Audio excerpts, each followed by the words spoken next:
मागील व्हिडिओमध्ये आपण बघितले फिर्याद म्हणजे काय. या व्हिडिओमध्ये आपण पाहणार आहोत दोषारोप म्हणजे काय.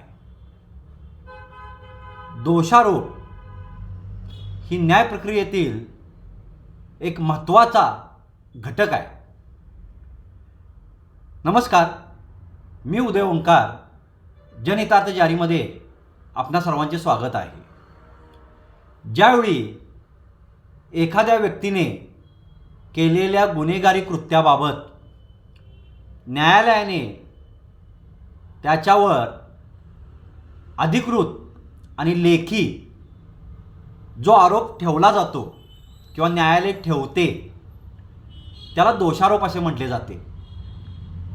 जेव्हा पोलिसांचा तपास पूर्ण होतो आणि ते न्यायालयात दोषारोपपत्र म्हणजेच चार्जशीट दाखल करतात, त्यानंतर न्यायालय प्रकरणाची पाहणी करून आरोपीविरुद्ध दोषारोप निश्चित करते.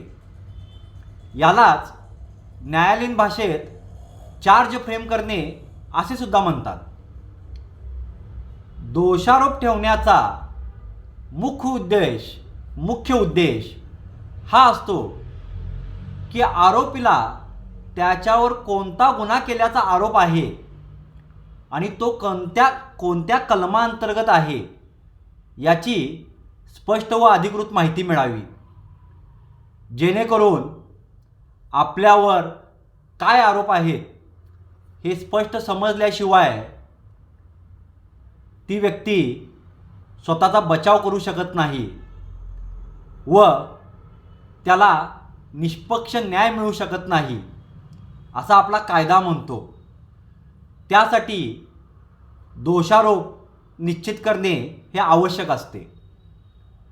दोषारोप वाचून झाल्यानंतर किंवा आरोपीला वाचून दाखवल्यानंतर न्यायालय आरोपीला विचारते की तुम्हाला तुमचा गुन्हा मान्य आहे का, की तुम्ही खटला चालवू इच्छिता. जर आरोपींनी आपला गुन्हा मान्य केला नाही किंवा तो नाकारला तर पुढील खटला चालू होतो, ज्याला आपण ट्रायल असे म्हणतो. थोडक्यात काय, पोलिसांच्या तपासानंतर न्यायालयाने कायदेशीररित्या निश्चित केलेले गुन्ह्याचे स्वरूप म्हणजे दोषारोप. अशीच जनहितार्थ माहिती मिळवण्याकरता आम्हाला फॉलो करा.